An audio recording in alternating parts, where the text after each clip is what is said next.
Hello and welcome to the world-famous Driving You Crazy podcast. This is the show where we talk about all things transportation, anything that gets you from here to there. I'm the traffic anchor and the transportation reporter for Denver 7 News, Jason Luber. If for any reason you would like to contact me, you sure can.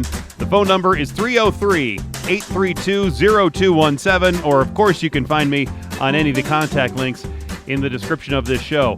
I first must say that I am recording this on the day of the Baltimore bridge collapse, the Key Bridge, the Francis Scott Key Bridge in Baltimore that collapsed after a freighter or a cargo ship hit it. And it was just, that's what we covered all morning long. And it's just devastating. It's just, just watching the video, it takes your breath away how destructive that one impact was. And if you watch closely any of the videos of the ship as it gets closer and closer to the main support there for the bridge, you could see how the lights on the boat go out, and then they come back, and then they go out again. You can see some smoke coming from the engine, it looks like, or from the exhaust. So it's thick black smoke. So they obviously had some kind of a power engine failure a couple of times, lost the ability to control the ship, and with its momentum, and I don't know how the tide was going, whether it was going in or out, but with the movement of the tides and the current, it drove the ship right into that main support and brought the bridge down. And so it's just a tragic situation, and I'm sure they'll find. Maybe I'll talk to somebody in Baltimore about it for the next episode or after that. So anyway, I just wanted to mention that. But I also want to mention what a trip. As I mentioned in the last episode, my family took a trip to Ireland so my daughters could march in the St. Patrick's Day parade in Dublin. And I want to take you through some of the more interesting parts of the adventure, especially some of the transportation differences that I experienced firsthand, because I love seeing how different places, different not only cities, but also now countries deal with transportation and getting people around from here to there. But I have to start with my anxiety, because leading up to the day of the trip, we were seeing a predicted snowstorm, a big one. Here in Denver, we get most of our major snowstorms in March, and they're big. We're talking a foot of snow kind of snowstorms. Most of our big snows are in the spring, in March and April, the snowiest months. And the first weather model runs, I was looking at it for when it was a week or so out, was forecasted 20 inches. And yes, that is possible, 20 inches. And actually some places after the storm in our foothills got well more than that, got over 3 feet. And as we got closer to our day to fly, I feared that the flight would be canceled. And the forecast was snow to start on Wednesday night. Our flight was going to go on Thursday afternoon. And the snow was supposed to start Wednesday night, continue through most of Thursday, early morning, and then go until maybe midday. Our flight was scheduled on British Airways at 6:20 Denver time. And now I originally talked Thursday off work, but I agreed to come in to work since the snowstorm was so big, and I volunteered to come, take my day off and come into work and help out. So I get up at 2:00 and I race to the computer first thing, because I wanted to see if my flight was canceled, and yes, it was canceled. Now I didn't know what to do. I except just call British Airways and see what my options were, but they don't have a local number until, like an 800 number, until later on in the day. So I had to call a number in London for British Airways. So I don't know what that's going to cost me. So I get on the phone and I'm asking the person on the other end of the line what I can do. And after about 3 or 4 minutes, the guy says, well, we've already rebooked you on a United flight for the same day and the same time. I was stunned. And that plane, they told me, was coming from Los Angeles to Denver, and it was going to be arrive in Denver around 2:00, and then we're supposed to be flying to London at 6:30. So thinking that the plane that was supposed to take me originally, the British Airways plane, was going to land at 4:30 and then leave at 6:30, I thought, well, if that one's canceled, how is this plane, United plane from Los Angeles, going to fly from there in the snowstorm to land at Denver at 2:00 in the afternoon? How is that going to happen? So I was a little skeptical, and I didn't know what to do. So first I had to dig a foot of snow off my driveway before I could leave to work. because I still had to work that morning, and I was nervous that the flight from LA was just not going to make it. The entire time that I was covering the terrible road conditions and all the snow that morning, I was anxiously watching that flight and wanting to make sure that it took off for Denver and that it wasn't going to be canceled, because then I really wouldn't have known what to do. It would have sent everything off into a really bad tailspin. So I left I did my morning shift over there at the TV station, and then I left for home after the morning show, after the snow coverage, and I got stuck actually in some high snow getting off the highway. It wasn't that bad. I was able to get out of it. But look, we got 1.5 foot of snow at my house. It was a lot of snow. 1.5 foot is a lot of snow. Now, the first thing I do when I run in the door, hi, everybody, I'm going to go check the computer for that LA flight. And amazingly, it was up and on its way to Denver. Great news. So we're moving in the house, all the family, as if we are going to be going to London, as if that United plane is going to land here safely, not be diverted, everything's going to be fine, and we're going to get on that plane and we're going to head off to London just like we thought we were going to. See, what I was watching also with the forecast is there was not nearly as much snow at the airport where that is compared to where I am at a higher elevation. They had maybe 4 inches out there at Denver International. So it was basically operations running normally.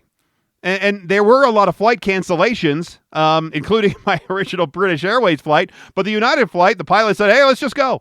And I'm glad they did. Because then when we get to the airport, I have some nervous excitement. We get through security, we get to the gate, and everything's still on time. Everything is still, and then they start boarding. And then I'm like, finally, now they did say we're going to have to be de-icing, and that took about 45 minutes. But hey, I was at that point, I didn't care. We were on the plane, we were getting de-iced, and we were heading for the runway and heading for London. It was a stunning turn of developments for me. My emotions were running high and low. And our seats were right there in the front of economy. So I bought economy seats, and that's where they booked me.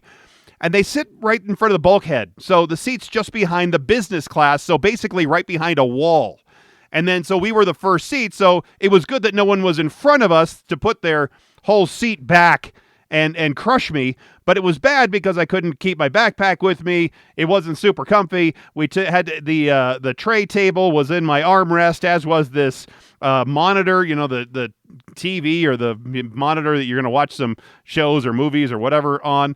That was right there in my armrest. So it wasn't the greatest comfy seat, but hey, it was fine.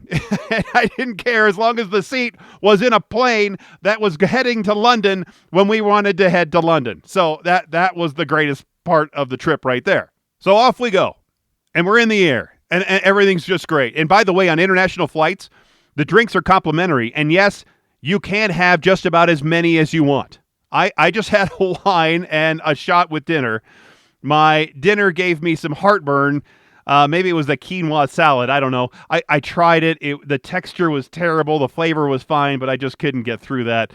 I tried to sleep, but it's never easy to sleep on an airplane unless you have one of those cool seats that they had in the front of the airplane that it's like your little pod where you can lay back and you have it's almost like being in a little bed. Now, I don't know how I would fit in there because I'm 6'2" and 230, and so I'm a pretty big guy. I don't know how I would have fit in there.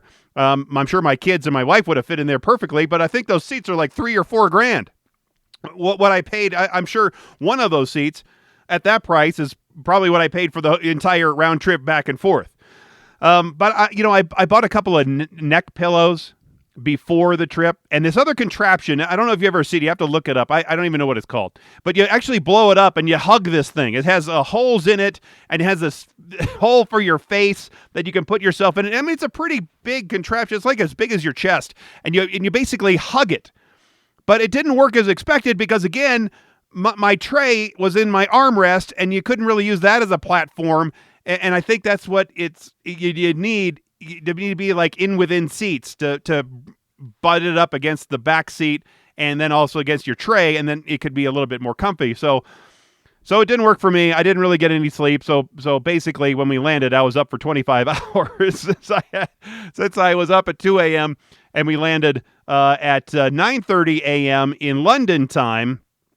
And there's a 6-hour time difference.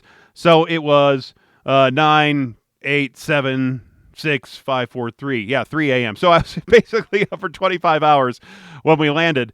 They did give us a little breakfast sandwich, like an Egg McMuffin. It wasn't great. It was fine. It was nice to have something when we landed. But thankfully, we arrived. And that was all that really mattered. We were there. And we were in the same terminal. So originally, Heathrow, we flew to Heathrow Airport. It is a huge airport. They have 4 terminal buildings, and you have to take a train in between them. And it's so tricky to take the train. So it's always good to be in the same terminal as your connections. And thankfully we did. We landed at Terminal 2. Our flight to Dublin was in Terminal 2. And so we went through the automatic passport machines, or at least tried to. My wife and my youngest daughter got through.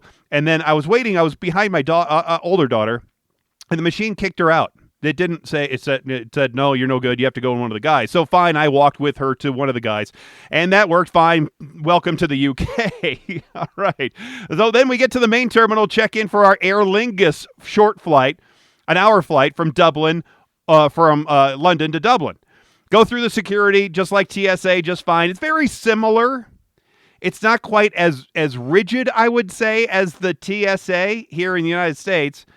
But it is very similar. They give you the tray. You have to put all your stuff in the tray, and then you send it through the X-ray, and you got to take your belt off. They were really adamant about that. Still had to take your shoes off. Even though I have pre-check, it doesn't work overseas. You still have to do all your same stuff. So very familiar, and then so off we go. Get to the Dublin airport, pass through customs, no problem. Give you the stamp, boom. Welcome to enjoy your time at the parade, and get get into Dublin, which was really cool. They actually had a waiting bus, so we're on this tour. So they had a bus that was waiting to pick us up, get into the bus, and then off to the hotel. And because it was a package deal, our rooms are already selected for us. So we get to the lobby, and the representative for this tour gives us 2 keys. Well, one key is for my kids' room, and they were on the first floor, right near the lobby. And then they gave us the keys for our room, which was on the 5th floor, on the very opposite side of we could not have been on more opposite sides of the hotel from our kids. And it was, I guess that was okay. I would have preferred we were right next to each other. But look, we worked it out. It was just fine. But we had to do a quick turnaround, jump back up on the bus to get to downtown because we had tickets, tour tickets for the Guinness factory. And look, if you ever get a good chance to go to Dublin, and a lot of people want to go to the Guinness storehouse, I think is what they call it, the factory tour. It's this big building. They built it just for tourists. They have a big tourist or a big gift shop right in the bottom, and it's a self-guided tour. It's really not that great. And they do have a couple of bars in there, obviously. One on the very top where it's all windows, and it's circular. And so you can see all of London, and that's where you get your free Guinness. And the people, I'm not kidding, drink Guinness like water over there all the time. It's all Guinness all the time, and it really is like water to them, I think. And it was fine. Ate dinner there, but we were also tired. We just wanted to get back to the hotel room and crash. But one very interesting aspect about walking on some of the streets when we were dropped off from the bus, on walking in some of the streets there in downtown Dublin, our people are walking on the right like we drive in the United States, right? But they drive on the left. I would think that you would walk on the left like you drive on the left in the UK and in Ireland, but they walked on the right, even though they drive on the left. That kind of confused me. Okay, so that was the end of Friday. So the next day, breakfast, Saturday at the hotel was packed. Apparently there was a band that came from Alabama, the Homewood Patriots from Birmingham. They had 350 people or so on this trip, and that wasn't their entire band. They had 7 buses carrying them around. And breakfast in Ireland is a little bit different than breakfast here if you're staying at the Holiday Inn Express. Look, they had these runny scrambled eggs. The bacon, they called it bacon, but it's not really bacon. It's more like a piece of cured ham. And it wasn't that great. There was a weird flavor to it. And then they had these Irish, they call them black puddings. They look like a little mini muffin. And as I found out later, after I tried it, it's a traditional breakfast food. There was a light one and a dark one. And the light one is made from pork fat, blood, and sometimes oatmeal or barley. The darker one was made with ox blood. And I tried it and it was awful. It just didn't have a good texture to it or a good flavor. One of the other people in our group had one. This guy goes, it was a little bit odd. I said, was it gamey? That's what I thought. And he goes, yeah, that was right. Felt pretty gamey. So we had an ox blood pudding thing. Anyway. So that's Saturday. We're jumping on a tour bus. Supposed to have a little sightseeing tour, a couple hours on the bus, driving through Dublin. Drove through the town a little bit, dropped off downtown, walked around, and had dinner, and then we were supposed to go back to the bus. We did get into this fun tea house for lunch. We made it down to the famous Temple Bar. It was mobbed, full of people everywhere. It was almost scary how crowded it is with so many drunk kids in there. But if you look up Temple Bar live cam, you'll see an Earth cam with where the Temple Bar is there in Dublin, and you'll see everybody. It's always mobbed in there. But what I noticed about the roadways while we were driving around is that the lanes seem more narrow than here in the United States, and all the vehicles, there weren't a lot of. I never saw a Chevy Suburban. I never saw really big pickup trucks. It was all pretty small, regular sedans. Driving through there, the biggest cars were like not even an SUV. It's more of a, because I think of bigger vehicles like an SUV. I'm thinking like a Nissan Rogue or an Audi. Like a 4-door Audi that's a little bit bigger. That's kind of like an SUV. You know what I mean? But not a sedan, but just a little bit bigger. That's what most people were driving. And there were a lot more pieces of information written on the road surface, like speed limits, arrows for turning. There's bus stops where the bus stops are. Crosswalks have a lot more lines and designs on the road, painted on the road. And it really let you as a driver know that people might be there. It was really a better visual clue. I like that a lot. They don't deal with snowplows there so much, so scraping the roadway really isn't a concern for them. It's like it is for much of the United States. So the markings obviously would last longer. It's an easier idea, but there's so many places in the United States, half the country has to deal with snow, that it maybe isn't so practical to write the speed limit numbers on the roadways. Also, the traffic lights, they're on little poles right there on the side of the interchanges, or right next to you. They're not hanging across the roadway on a wire or a gigantic pole, anything like that. So it's not up, it's right there at your eye level. And it was a lot easier to see, I thought. And approaching the area where there's either pedestrians or an intersection, the lanes become a little crooked, like a zigzag shape. I'm sure it's there to alert you that this area is just different than a regular lane. Maybe slow down because there could be people there, or there's an intersection there or something. So they have these zigzagged alternating lines, rather than just a regular straight line. And they did, well, at least in Dublin, had several pedestrian-only streets where you can just walk down the middle of the road, no cars there. And that was nice. I think a lot of cities are starting to do more of that. Oh, and there was this interesting thing. So there's this tunnel on the east side of Dublin near the airport. And to control speeding, they had a problem with speeding in the tunnel. They used something called your average speed. So unlike a traditional speed detection like photo radar, which takes your speed at one particular point along the road, these average speed cameras monitor your average speed between 2 points. So it takes a picture of your car and your license plate at the beginning of this zone, and then it takes a picture of your license plate and your car when you exit the zone, and it calculates how long it took you to travel between those 2 points, and that's how they get your average speed.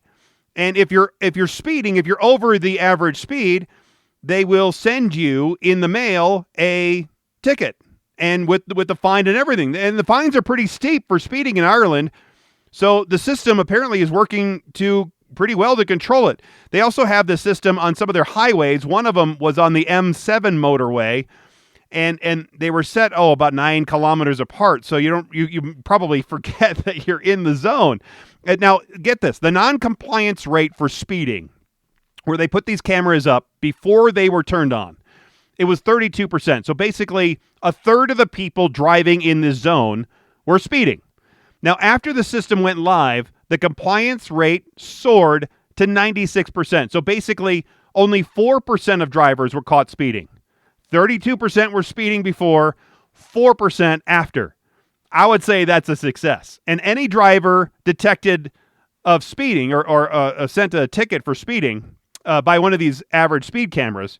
Now, the speed limit in that zone was 120 kilometers or 75 miles an hour. So it's not like they're trying to get you at 55. And if you were caught speeding, you receive a 3 penalty points on your license and a fine of 160 euros or about $173. So it's pretty steep. It's not like a $25 fine for going a little bit over the speed limit. I mean, that's a pretty hefty fine. So, and then if you don't pay it within 56 days, so basically 2 months, you have to go to court. So, 75 is pretty good. So if you're going 80, then obviously that's speeding. And they say that they have reduced speeding issues and it has made the road safer and they have fewer crashes, especially fatal crashes with this system in place. And I've always said, if you want to stop poor driving behavior, you need more enforcement, whether that be human enforcement or, in this case, automated enforcement.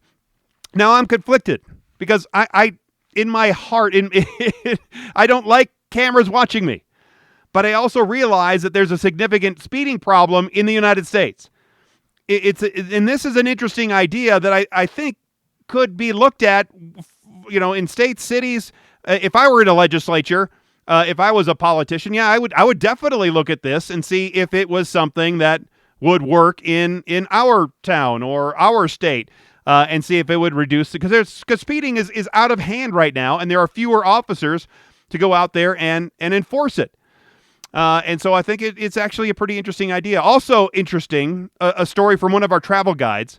I was asking about license plates because I was looking. Most of the plates are white, but then I saw some yellow ones, and he said the Ireland license plates are the white ones, and the yellow ones are from the UK. But that includes Northern Ireland, and there's no border to drive between Northern Ireland and Ireland.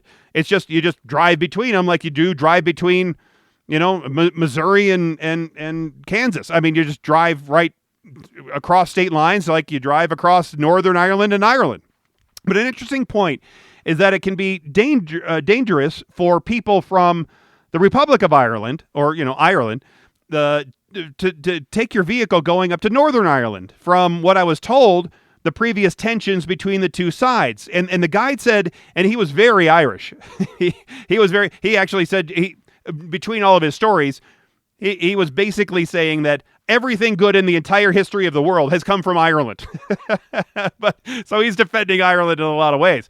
But he said he was nearly run off the road twice up there in Northern Ireland with his license plates. And there are places he said you don't go when you have regular Republic of Ireland license plates on your car, because your car could be damaged or stolen or wrecked or whatever because of those previous tensions with Northern Ireland. So the tensions, I guess, are still alive and well. Anyway, so Sunday was parade day. Had to get up early. Breakfast was short. A little practice for the girls. There were 53 kids, baton twirlers, marching in the parade. 2 of them were mine. And the kids got on their own bus. There was a separate bus just for the performers going down to the parade. They left at 9, then we left at 9:30, and my wife and I paid for grandstand tickets because it was we didn't understand where you're going to stand or on most parades. If you don't get down there early enough, you're never going to get right up to the front to be able to see your kid who's in a parade that you would want to take pictures and video of, right? So we bit the bullet, paid $100 or whatever it was for the grandstand tickets each. And we got to the O'Connell Bridge. So O'Connell is the major boulevard there in downtown Dublin. And the O'Connell Bridge, goes over the river, the major river Liffey, and right there before the TV viewing area. So our seats we actually got seats on the very front row on the street. So they were perfect. I was like waiting for my girls to come on down. So overall, the parade was underwhelming. There were some military people first, some fire people. The bagpipes were, some guys playing the bagpipes, some strange floats Saw some this one guy who's looked like the Pope walking around. We saw a seagull. There was a float of seagulls. The president of Ireland's dog was in the parade. He actually randomly, as the parade stopped, came up to me, and I got to pet the dog for a bit. I didn't know at the time he was the president's dog until he left, and someone said, "Hey, you were petting the president's dog." I'm like, "Hey, that's cool. Nice that the president let his dog enter the parade." So then anyway, here comes the Alabama band that was staying at our hotel, and they were huge. And then my girls. And there they are marching in the parade, doing their baton twirling. They did great. They looked like they were having a great time. I took a whole bunch of pictures and videos, and it was great. But as soon as they left, we had to split before the parade was even over, because we were supposed to get back to the bus. So as soon as the girls got through the parade, they were going to get on their bus, and everybody was going to drive to Killarney. And Killarney is on the southwest side of Ireland. We're talking like a 4-hour bus ride away. So they wanted to get on the buses as soon as possible. So we didn't get to see the end of the parade. I had to watch it on YouTube. And so we bust out of there, and we all get to the buses, and everybody's on the bus, everybody's on the road. And we stopped there about 45 minutes. There's this gas station place that's also a food court. I don't know what best to describe it. I don't think we have anything like that around here. But maybe a half a dozen or so restaurants in there. And while we were waiting for the bus with the kids to show up, we were about, 20 or 25 minutes ahead of them. I was talking to some random Irishman next to me, and I could only understand maybe a third of what he was talking about. We were talking about some Irish politics. It sounded like he was actually running for some kind of political seat in Ireland. And he was talking about the government life and life there in general. And it was just tough to have a really meaningful conversation because of the thick accent. I mean, I could pick up a few words and enough to go, "Oh yeah, okay, and then chime in, and it sounded like I knew what he was talking about. So that was fun. But anyway, we had a quick bite. Anyway, back onto the bus to Killarney, and arrive at 7:00 at night. Had a really good buffet dinner. And by the way, they do honestly drink Guinness like water. Everywhere you go, you get Guinness for dinner. It's like drinking beer and whiskey is very normal for everybody there, with nearly every meal. Lots of smoking. A lot of people were smoking, way more than in the United States. Lots and lots of smokers, which was a little surprising to me too. So that was Sunday, and the next day, Monday, it was a cold and rainy, drizzly, very windy day. The parade day they said it was the best weather they've seen in 50 years. It was great. It was like in the low 50s and broken skies, and so a little bit of sun, little clouds. It was just perfect for the parade day, but it was not so perfect for the next day with gale force winds. And we were set to drive around the Ring of Kerry. Now, the Ring of Kerry is a loop that goes from Killarney, this little Irish town, along the coast, the southwestern coast of Ireland, on these narrow, 2-lane, windy, hilly roads, and we're in a 55-passenger large motor coach. It was not the best of times. In fact, on one of the other buses, there was a lady who had a reversal of fortune, projectile, if you know what I mean, style in the back of the bus. And since they, so they had to deal with that mess. And since St. Patrick's Day is a national holiday in Ireland, and since it was on a Sunday, that means like here, if let's say Christmas was on a Sunday, they make Monday the company holiday, right? We call it company holidays, but they call it a bank holiday. So over there, most of the stores were closed on that Monday. Only a few restaurants were open. So we were only able to stop a couple of times. We got out one time in this one little town, and we got wet, and it was windy, and our umbrella basically flipped upside down, backwards, and I had to figure out how to fix it. And most of the shops were closed. It was just 7 hours of a way too long tour. I think if we had good weather, it would have been nice. It was fine, but it was just I was ready to get off of that bus after a while. That night, we found a nice little traditional Irish restaurant for dinner in town. It was called Murphy's. Many of the meals they have in Ireland are served or comprised of root vegetables, potatoes, carrots, onions, things like that. One time, they actually served me these little round potatoes, like finger potatoes, with mashed potatoes. So I had my mashed potatoes with my finger potatoes. I and I think I either had a Guinness stew or fish and chips and Guinness for every single meal except breakfast. So yeah, they're big into the Guinness stew. Stew is everywhere. It's like pot roast in a bowl. Basically with the potatoes and the carrots and the onions and the chunks of meat. So the next day, so this is now Tuesday, we headed back to towards Dublin, but we stopped at the Blarney Castle. Now that was really cool. Big place. They have a big gardens and grounds. It's really neat. But you have to wait in line. When you get to the castle, you wait in line. Everybody wants to go to the top of the castle to kiss the Blarney Stone. So when you get there, you have to, when you get to the top there at the Blarney Stone, you have to lay on your back. So they have this pad, and you lay on your back, and you have to scoot yourself, kind of contort yourself on your back, and throw your head farther back, like all the way from your waist, to kiss the stone that's actually hanging over this gap in the rocks there of the castle. That's big enough for a person to slide down, and then you would fall like 150 feet to the ground. Now they do have a couple of bars there that keep people, I'm sure, from plummeting to their death. But you get down there and you try to contort yourself, and I got close enough to the stone, and I just kissed the air. See, the Irish guide was telling us that the lore is, if you kiss the stone, it's going to give you the gift of gab. As you can tell, I already have that. So, and if you kiss it and you already have it, it's going to take your gift away. So that's why I just kissed the air in front of the stone and didn't actually kiss the stone. Anyway, I thought that was a really cool place. The girls did a little show out there in the grass, and a few people stopped and watched, and it was pretty nice. And then a 3-hour ride back up to Dublin, and then a traditional Irish dinner show with the Irish dancing, and a little 3-piece Irish band playing some music, and again, more stew and more root vegetables and more Guinness. And I'm not sure if I'm ready to have another Guinness in all my life. I almost, as a prank, was at the grocery store the other day, and because my daughters were asking if they sell Guinness in the United States, and I said, sure, they do.